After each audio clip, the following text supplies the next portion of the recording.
Okay, guys, what's up? I want to talk about a very deep subject today that I usually don't talk about, and I've been kind of skeptical about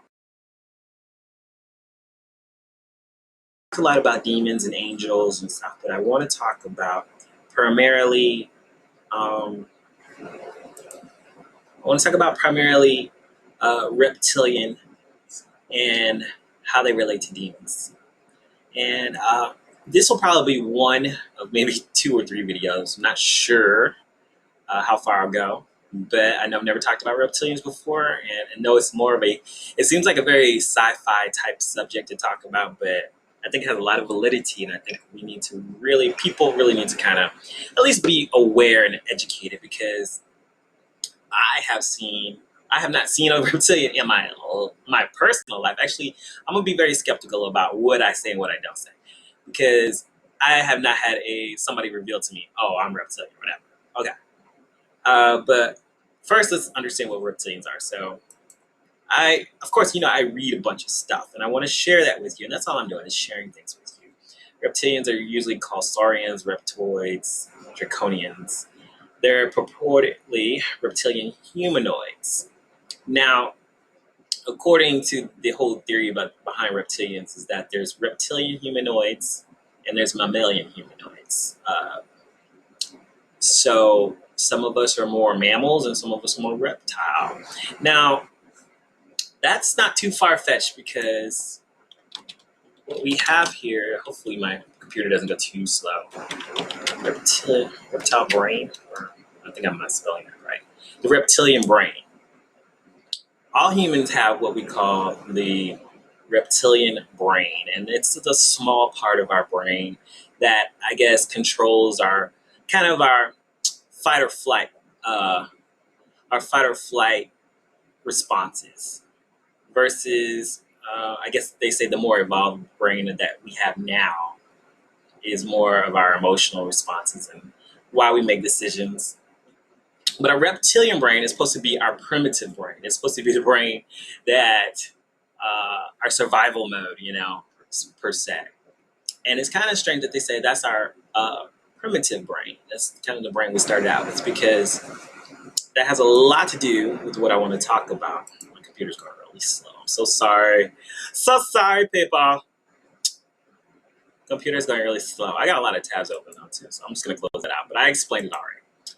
But yeah, reptilians. Now, it first started out with David Icke. David Icke started he's a conspiracy theorist. He started about the shape-shifting reptilian aliens. But I want to show you that basically in cartoons and in movies, reptilians have always been referenced in our subconscious. We kind of know that they're there. Remember G.I. Joe? There was a group called a terrorist group. They're always the bad guys. Called Cobra. And Cobra Commander. Remember Cobra Commander? I know these guys. Y'all remember Cobra Commander. Cobra Commander never showed his face. He always had a mask on.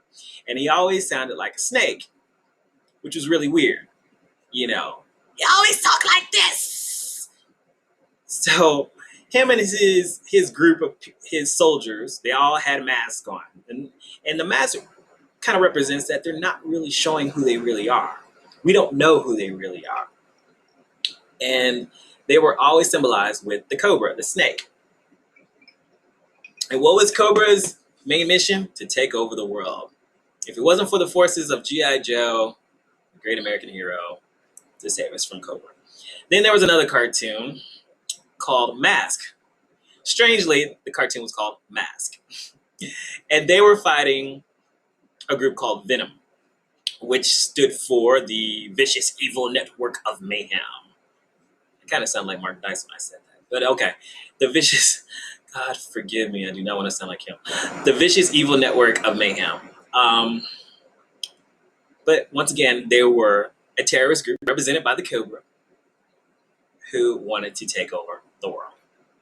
And another group called Mask, which knew about them, basically used the same technology to defeat them. Let's see, what else we have? Oh, Dinosaurs. Let's see if I can zoom in on this one. Dinosaurs was a group of alien reptilian dinosaurs, which is kind of redundant. Dinosaurs and reptilians, same thing. Okay, so they were a group of alien dinosaurs from another planet on the other side of the sun. Supposedly descendants from the dinosaurs here on our planet, but they had evolved and they lived on a planet on the other side of our sun, which why we couldn't see them, which was really weird. There's been a lot of references to another planet that we can't see, and mainly because it's on the other side of the sun. Or I've heard a lot of things about the sun, how maybe the sun is a portal. I'm not going to go there in this video though. Then we have Super Mario Brothers. We are all familiar with Super Mario Brothers. Super Mario Brothers, their main villain, King Koopa. Where does King Koopa live? Under the ground, in an underground world below Super Mario. Super Mario has to go below the ground to fight King Koopa to save the princess. Of course, he needs psychedelic drugs to kind of go there. He needs mushrooms to even get to that world. That's another subject. I'm not talking about mushrooms today. Then we have Disney's Maleficent, which recently came out. Maleficent is a fairy-like creature. Never said an angel, but she's a fairy-like creature. She looks like an angel, though. She looks like an angel. She has horns. A lot of people are like, oh, she's a devil. She has horns. But, you know, a lot of creatures have horns, which represents royalty. But she's a fairy-like creature with wings, and she can fly, but she also has the power to shapeshift into a reptilian dragon, huge and fight.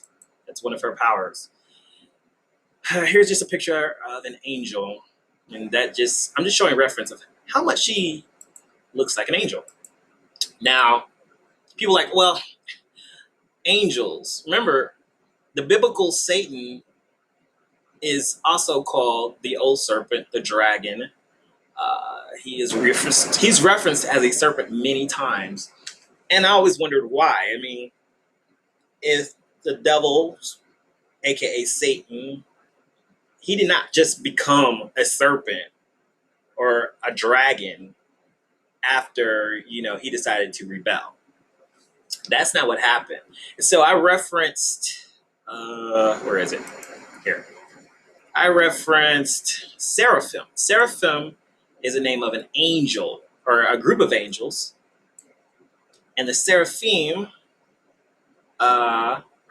here it is, it says they are frequently mentioned in the book of Enoch, which talks about angels if you haven't read the book of Enoch.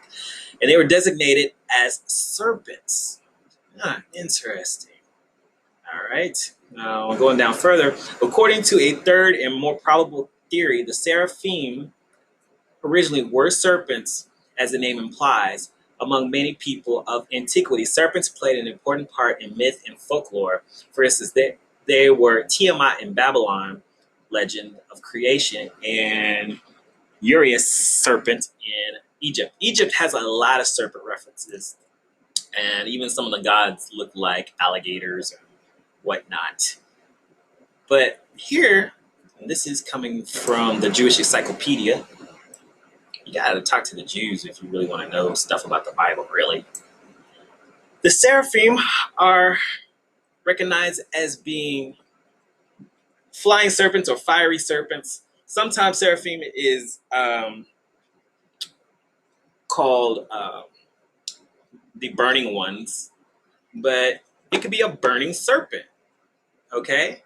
So that's kind of interesting because also in Genesis, we have the Nephilim, which are supposed to be descendants, half human, half angels.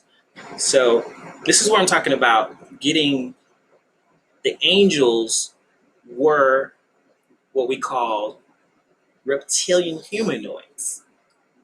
And when they mixed with mankind, they created this type of hybrid.